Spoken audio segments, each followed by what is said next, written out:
we have a little bit of Apple news for you. Let's get into it.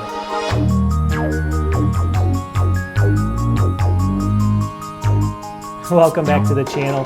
If you're new to the channel, I usually start this news section with a couple Apple sales, but I'm going to forego that because I just had a couple Black Friday videos. Check those out, my last two videos or last three videos.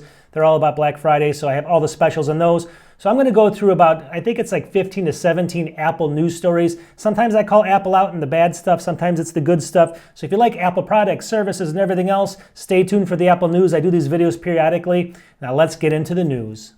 All right, story number one, I'm going to share my screen. It says OLED iPad mini and larger screen, new iPad Air, and more in development. So Apple's kind of claiming these are in development. But look at this. This is crazy. OLED iPad details. 2024 is an 11-inch, a 12.9-inch iPad Pro with OLED ProMotion. 2026 is an iPad mini with a larger 8.7-inch screen and OLED. 2026, the 10.9-inch. That's a long way away with the iPad Air with OLED. And then 2027, the 12.9-inch iPad Air with OLED. So it's a long schedule here to kind of get these OLED iPads.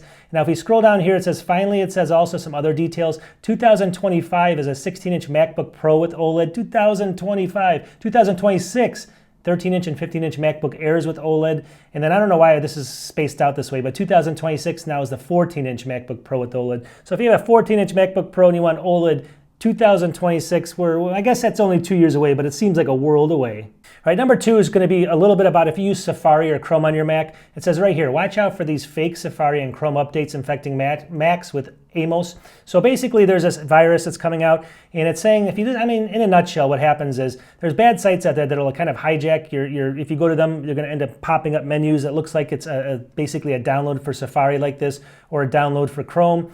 And anyways, a lot of people click on that and they end up trying to, it looks like it's legit, except for you can notice right away how old these little symbols are right here. But anyways, long story short, I don't know why they just don't use the newest ones, right? But anyways, you can see in here that you're going to get these kind of things inside the websites that say you got to update your browser for this website to work or something, and then you click on it, but it's not updating and it's actually doing something else. So never do it that way. Never go through a browser to update your stuff. Always go through the OS and just directly through your OS and get it done that way. That's my word of advice. Story number three. Now, we all know that the iPhone 15's had a little bit of overheating issues, right? So it says right here, after iPhone 15 overheating issues, Apple may improve hardware cooling in the iPhone 16. Well, down here it says Apple has had to implement an iOS fix to solve the problem with the overheating issue. They never really claimed it was a huge issue, but a leaker today suggests that the company is looking to make hardware changes for the 16 version versus the 15 version to fix this. So kind of, they're not saying everything, but there's got to be something there. So this is the article from 9to5Mac, but then the next article over here from Apple Insider,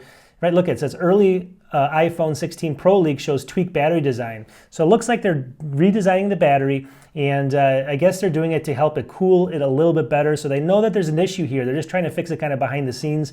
At least this is what this is. They're not, again, I'm not saying anything that Apple's doing behind the scenes. I'm just saying it's just my kind of opinion. It just seems like they're not coming forefront on this, if this is actually going on.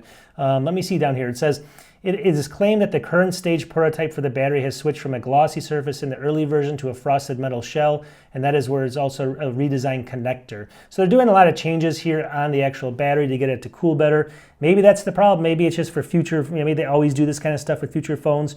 I'll let you decide. All right, the next story is kind of cool just because, do you realize if you buy like the iPhone, one version of the iPhone or another version of the iPhone or the Galaxy, you might get totally different Wi-Fi speeds based off the phone you have? Take a look at this. It says U.S. consumers see some of the highest improvements when upgrading to new iPhone models. If you look at this chart right here, I'll kind of zoom in on it. It says right there, you can see that an iPhone 15 Pro Max, you're going to get 285 medium download megabytes per second, and then the iPhone 15 Plus, 275. But if you look all the way down here, like the iPhone 14 Plus, 166 megabytes per second, and you get the idea. But I guess the Samsungs are in here. You can see all this stuff. Just take a look at it. It's basically telling you that this, the download speed is basically going up with the versions of the phone, or depending on the version of the phone you get, and even in between the models. So, but you are getting, good latency and good throughput on all the iPhones, it looks like. And they're not showing the worst phones. They're just showing kind of the best phones here. It's just interesting to know. This next one, Apple loses a key person. It says right here, Aura poaches Apple healthcare executive as its CEO teases rapid expansion into the healthcare world. So Aura, that makes this little ring here for healthcare stuff, they actually poached, it says right here, Let me just see. Aura has hired Apple's healthcare executive Jason Oberfest, all right? He's now the head of Oracle's clinical strategy and healthcare work, and he was part of Apple's kind of whole, health initiative, basically, and he was one of the heads there. So big, I guess, it begs the question, like if I was working for Apple versus a company like this that got started a couple years ago, would I be taking that chance? They must have paid him a ton of money to leave Apple if you think about it, because Apple's just paying people a lot of money when you stay at Apple. I mean, it seems crazy. It seems like there's more job security. But down here, there's something to it. I was looking at 9 to 5 Mac's take, and they said, let me just see here. As someone who wears both Oura Ring and Apple Watch, I can attest to the incredibly insightful data the Ring provides in comparison to what my Apple Watch provides. When looking at the two apps accompanying the smart devices, Apple Fitness and Oura beats Apple by about 1,000,000 miles. So according to this guy, who is actually, or a girl, I'm sorry, Laura Rosenberg, looks like they, she likes the Oura. So long story short, at the end of the day, who knows? Maybe the guy knows what he's doing. All right, the next one's going to be good and bad news. It says good news and bad news for people waiting for the MacBook Pro with built-in 5G. So if you're waiting for a MacBook Pro that has a built-in, you can use a cell service 5G. I don't know why you haven't done this already. It's saying that Apple, good news is they're working on it. Bad news is down here somewhere it says it'll be in 2026, assuming there's no further delays. It says that Apple's trying to kind of produce their own modems and try to get rid of Qualcomm. Again, I don't know. Take it with a grain of salt. That's just kind of insight that this person thinks may not be right. But long story short, 2026, if you're waiting for that, at least it's in the pipeline, but 2 more years. Also, I guess bad and good news, but we all kind of knew this. It says Gurman Apple Vision Pro still not quite ready for launch, likely to release around March. So if you're looking for this, we thought initially they said it was going to be January. I kind of said no way. Looks like it's more like March right now by Mark Gurman. He's saying based on the kind of what he's seeing and based on some of the information he's gotten. Again, 30-something $100 or whatever. Nobody's going to buy this in the first iteration. You're going to have to wait for a couple times for it to kind of flow through and see how it works. So I'm not too excited about it yet until maybe a couple years down the road. All right, so the next story, I always talk about this because Apple works very closely with China and they're kind of trying to distance themselves a little bit by going to Vietnam and other places. Is this going to bite them one day? We have to assume maybe it will. It says Greenpeace slams Apple supplier Foxconn over inadequate carbon reduction efforts. So it says supplier Foxconn is falling behind on the decarbonization efforts. Long story short, let me just summarize what this means. So it's saying that they actually do a really good job of it. It says tech companies boast about being green, but when they look at the bigger picture, you can see that their supply chains are extremely dirty. So Apple's so reliant on Foxconn. Foxconn's falling behind on their initiative for, at least according to Greenpeace. Take it with a grain of salt. Long story short, though, this is the situation that Apple's in. They are so reliant on China and a whole bunch of other things that are out there that I just think eventually they got to spread out to all these other countries because something's going to happen eventually that may be bad, I think, overall. All right, this next one, you tell me, is this good or bad? It says Apple considers bringing iPhone camera sensor designs in-house. So they're talking about actually creating their own cameras.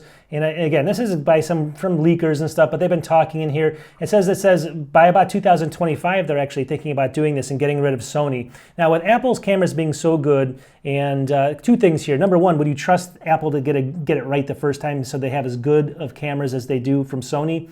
That's number 1. Number 2, if you were Sony, wouldn't you be really upset of having Apple use all of your data, all of your cameras, learn everything they could, and then basically get rid of you? Now, I don't know if that's what it is. Maybe they'll use the lenses or something. I have no idea the agreement, so I'm just it's my opinion. But overall, you tell me, is this good or bad?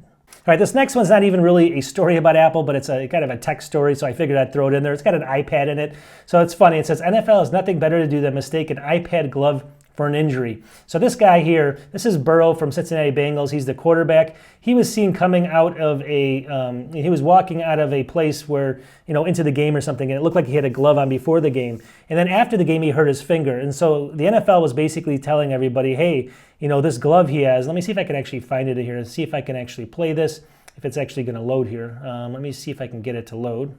It's not loading for some reason. Let's see if this one does. Well, we'll go to Twitter here, and we'll see if it loads here. All right, here we go. So you can see it right in here. I don't know if they're going to show it. It's like right there. And he's holding an iPad. So long story short, the funny thing of this whole story is the NFL said that they're going to do some kind of a penalty against them because of the fact that he didn't disclose the injury before the game. But it turns out that it's an iPad glove. At least that's what they're saying, to help him so he doesn't mark on the screen with his palm. Funny thing, and I guess at the end of the day, with everything going on in the world, every single thing, you name it, all around the world blowing up, why is this even in the news? And I just brought it up because it's so stupid. All right, so I always have one story like this in all my things, just to tell you, buy old Apple equipment, don't open it. Here's another one. iPhone given to Drew Carey's Price of Right staff hits the jackpot at auction. It says a 2007 original boxed, fully boxed from Drew Carey to the Price of Right producer has been sold for $20,480. There wasn't even signed, it had nothing on it. It was just basically a box from Drew Carey. I guess they somehow verified that. $20,480 for a really old phone that doesn't even work anymore. Keep your old equipment or always buy an extra one and keep it for a long time. All right, the next story says, and we talked about this before, but it says Cook wanted Apple and Google to be deep, deep partners. It's funny, like those two should be competing against each other and they're going to be partners. I mean, it's a little weird, but anyways, he says Cook actually really wanted to get close to Google and they wanted to form a really good relationship, according to this article. Again, I'm just reading the article this is from Apple Insider and Malcolm Owen. But long story short, the next article is even more. It says Google paid 36% of Safari's search revenue to Apple. And I've talked about that before, but this is even more than I thought. So if you kind of scroll down here, it says prosecutors believe the figure reached $26.3 billion in 2021. So $23.6 billion of those dollars just for having the search there in Safari was paid directly to Apple, pure profit for doing absolutely nothing. Now you can see why they're kind of close like this, because it's a huge amount of money. I think it makes up a big percentage, not a big percentage, but like maybe 15-20% of Apple's total profits. They can't lose that. It's super important. All right, here's a feel-good story. It says, driver of flipped Jeep saved by an iPhone 14 emergency SOS service. You can see the picture here. I guess they flipped in the snow in the mountains. They did the SOS and they were rescued and saved. Another feel-good story. So down here it says, Apple offers emergency SOS service for free for 2 years on all iPhone users. And now it's extended that for an extra year. So it looks like they came free for 2 years and then they extended it. It's one of those things like if someone doesn't buy it and then something happens and they don't let them use it, it's going to be really bad PR for Apple. So I think they're kind of in a rough spot on this one where they're going to have to probably give it away for free. All right, here we are, back to China again. So it says, Congress demands answers after Apple cancels Jon Stewart. I guess he had made some comments about China in general. And then it says, Apple recently canceled Jon Stewart's show, reportedly over parts of his disagreements on how to cover China. So Congress is now trying to answer to Apple, ask Apple questions. Is this the fact and stuff? Of course, nothing will ever come out of this. Nothing ever does, right? But you can see here, is Apple so close to China that they're actually kind of manipulating shows and what you can say, what you can't say? Of course they are. There's too much money involved. They're so in-depth in there. That's why they have to get spread out all over the world, I think, just to get, just so they're not in this situation any longer. All right, this last story is going to be kind of a crazy one. It says, Apple downloads by teenagers should be Apple's responsibility, says Meta. If you look down here, it says Apple and Google should be held legally responsible for gatekeeping app downloads by teenagers, suggests Facebook and Instagram. Of course they would, right? So what they're basically saying is, we provide Facebook, we provide Meta, we provide all these other things, but the Apple phone or the Android phone is responsible for letting kids to download them. We don't have to be responsible for the age of the kids. You have to be responsible for your phone. It's basically passing the buck here, and they're saying ultimately parents are the losers, but long story short, with all these new laws coming out, maybe with TikTok and stuff, I guess they're all kind of positioning here to see who's going to be the one holding the bag. It's going to be a fun one, but these companies are always fighting in one way or the other, and we just have to sit back and watch. All right, thanks for watching. Anyways, there's the news for now. I could do these stories periodically depending on the stories and if I think they're okay and stuff. So check back on my channel. I do a whole bunch of reviews on hardware like this little thing. I do computer reviews and everything else and all these different videos, but mostly Apple related, mostly Apple services or anything else. And sometimes I do a little PC here and there, but mostly Apple. We'll talk to everybody soon. Peace.